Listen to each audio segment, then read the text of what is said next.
पद होगी। जैसे अभिभाव मैंने बताया था पूर्व पद प्रधान होता है, जिस समस्त पद में पूर्व पद प्रधान होता है उसे अभिभाव समास कहते हैं। उसके बाद ये तत्पुरुष समास। तत्पुरुष समास में मैंने आपको बताया था जिस समस्त पद में उत्तर पद प्रधान होता है उसमें कौन सा समास होता है बेटा, तत्पुरुष समास। तीसरा प्रकार कौन सा बताया था, जैसे द्विगु ले लीजिए। समास के भेद कितने बताए थे पहले, मुझे आप ही बताओ।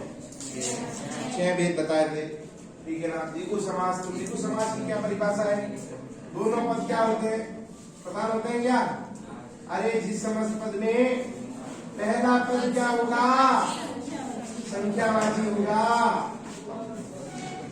प्रथम पद संख्यावाची। चौथा है द्वंद्व। द्वंद्व समास क्या बताया था, दोनों पद प्रधान। फिर पांचवा है कर्मधार्य, क्या बताया था, कर्मधार्य जी आपसे पूछ सकते हैं, एक पद विशेष्य तथा एक पद विशेषण और बहुब्रीहि की क्या परिभाषा है,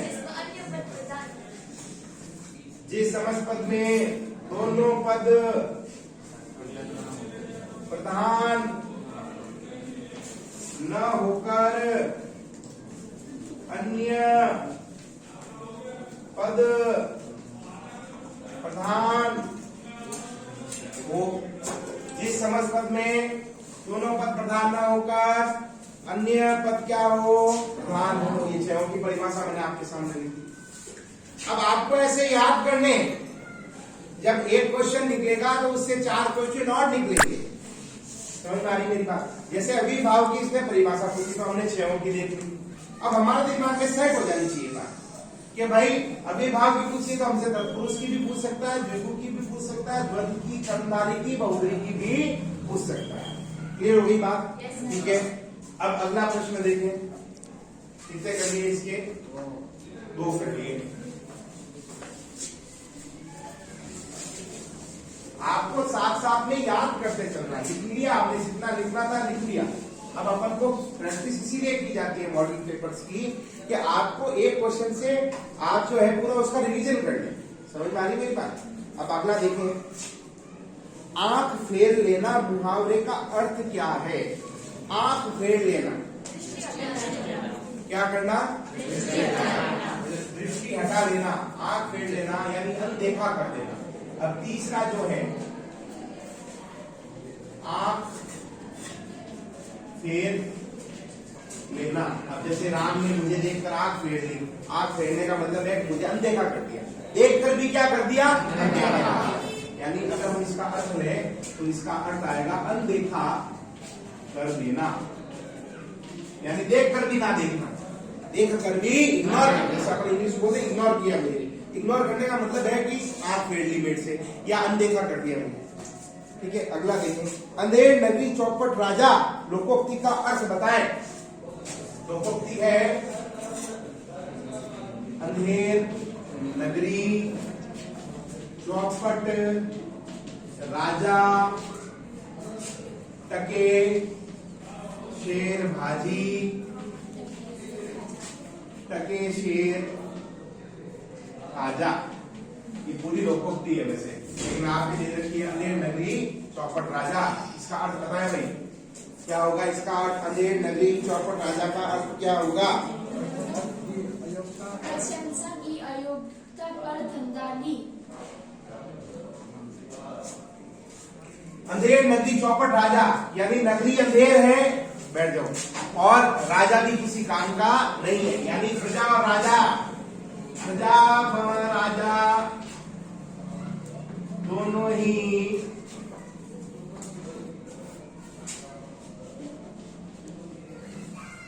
अयोग्य, यानी वो दोनों ही किसी काम के नहीं है। प्रजा व राजा दोनों ही एक समान है, यानी दोनों ही अयोग्य है। जैसे राजा है वैसे ही प्रजा है, ठीक है।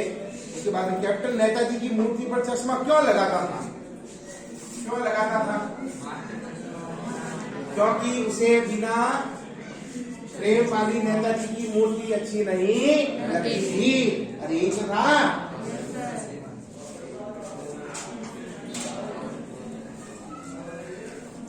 क्योंकि उसे बिना प्रेम वाली नेताजी की मूर्ति सुंदर नहीं लगती थी। साथ ही वो क्या था, एक देशभक्ति तो था, अरे था या नहीं था। साथ ही इसके मन में देश के प्रति आदर की भावना थी। इसलिए तो वो चश्मा का फ्रेम क्या बदलता था, रोज के लिए बदलता था। आगे देखें, एक कहानी है भी रचना में लेखिका पर अपने पिता के कारण कौन कौन से नकारात्मक प्रभाव पड़े, यानी पिता का प्रभाव भी तो पड़ता है बच्चों पर। तो पिता मनु भंडारी के ऊपर एक कहानी है भी, मनु भंडारी ने तो लिखी थी भाई। तो पिता का कौन कौन सा प्रभाव पड़ा उस पर? अच्छा, एक तो उसके पिताजी संकी थे, क्योंकि व्यापार में घाटा हो गया था पिता को, तो उसके बाद से वो बड़े संकी हो गए। क्योंकि घाटा देने वाला कौन था? घर का ही आदमी था। इसलिए उसके बाद उनकी दृष्टि घर वालों पर भी शक की दृष्टि रहती थी, है ना। क्योंकि एक बार व्यक्ति धोखा खा लेता है तो फिर वो संभल कर रहता है। तो जिस प्रकार पिता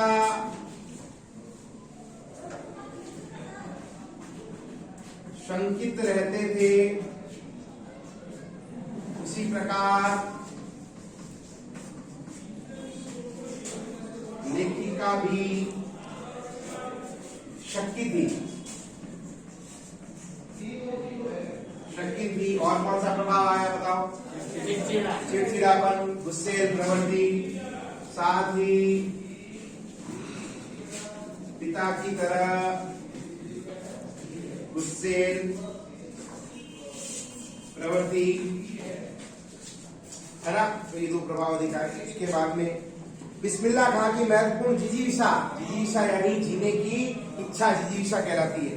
जीने की इच्छा क्या कहलाती है? जिजीविषा। तो उनकी जो है बिस्मिल्लाह खां की महत्वपूर्ण जिजीविषा क्या थी?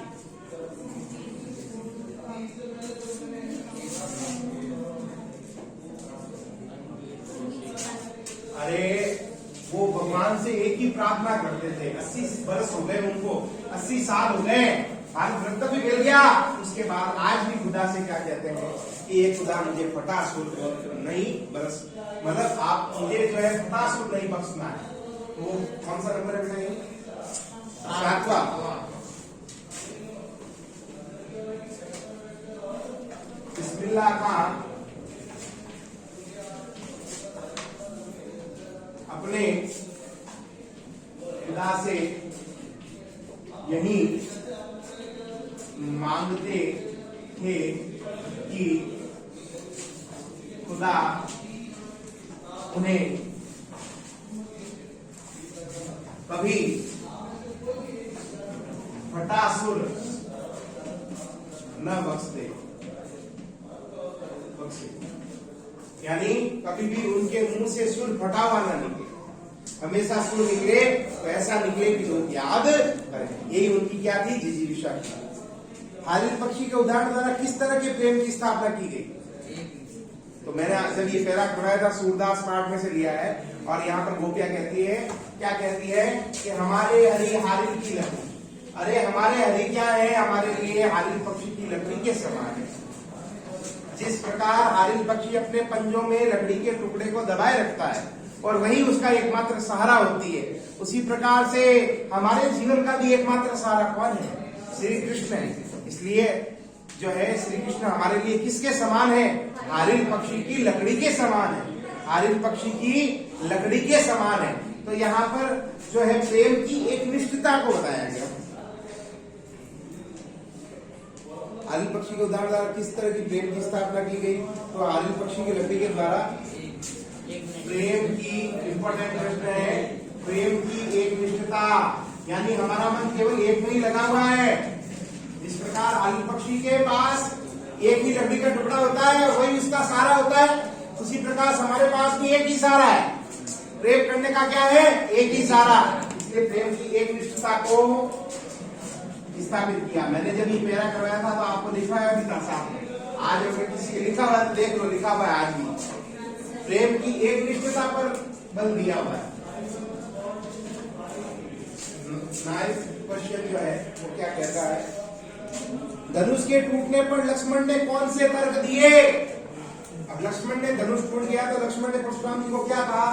पहला, यह राम के छूते ही टूट गया। सेकंड, इसमें राम का कोई दोष नहीं है। तीसरा तर्क क्या दिया हमने?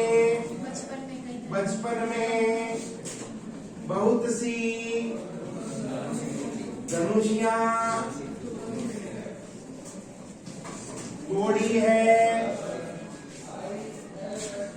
लेकिन किसी मुनि को गुस्सा करते नहीं देखा। ये तो तर्क दिए थे। अरे समझ में आ रही बात? अगला, कवि निराला ने बादल को अनंत के घन क्यों कहा? अनंत यानी कभी न समाप्त होने वाले, घन यानी बादल। तो निराला ने बादलों को अनंत के घन, यानी ये संज्ञा क्यों दी अनंत के घन? जाओ।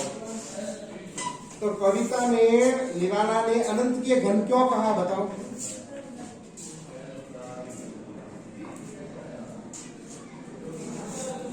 इंपॉर्टेंट कर लेना इस प्रश्न को।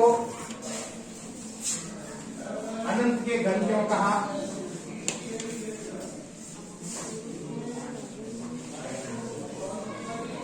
अनंत के घन क्यों कहा?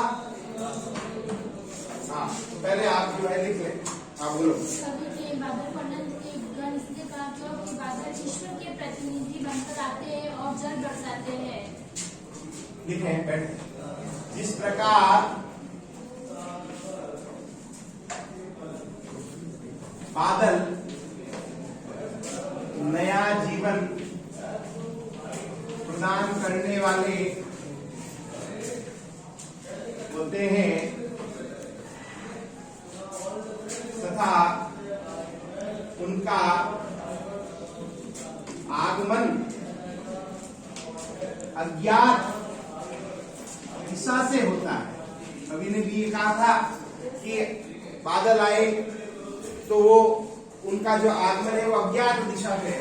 कहां से आते हैं ये पता, कौन सी दिशा से आते हैं ये पता नहीं लगता। तो जिस प्रकार बादल नया जीवन प्रदान करने वाले होते हैं और उनका आगमन अज्ञात दिशा से होता है तथा ईश्वर के प्रतिनिधि होते हैं, इसलिए बादलों को अनंत के घन कहा। अनंत के घन कहा। अनंत के घन यानी कभी न समाप्त होने वाले बादल। अगला, लेखक ने माता के अंचल को क्या कहा है? दुनिया का सबसे सुरक्षित स्थान कहा है। अरे क्या कहा है? दुनिया का सबसे सुरक्षित स्थान और प्रेम और शांति की छाया जहाँ मिलती है। तो ये कौन सा पाठ है? माता का अंचल सिंह सा है कि जब उसको सांप अंत में तो सांप से डर जाता है तो वो कांपता हुआ पिता से भले ही लगाओ, लेकिन जब मुसीबत आती है तो मुसीबत के समय कहाँ पर वो जाता है? माँ के आंचल में छुप जाता है, क्योंकि सबसे सेफ जगह, सबसे सुरक्षित जगह उसको कौन सी लगती है? माँ का आंचल। समझ में आई? तो लेखक के अनुसार माता का अंचल सबसे सुरक्षित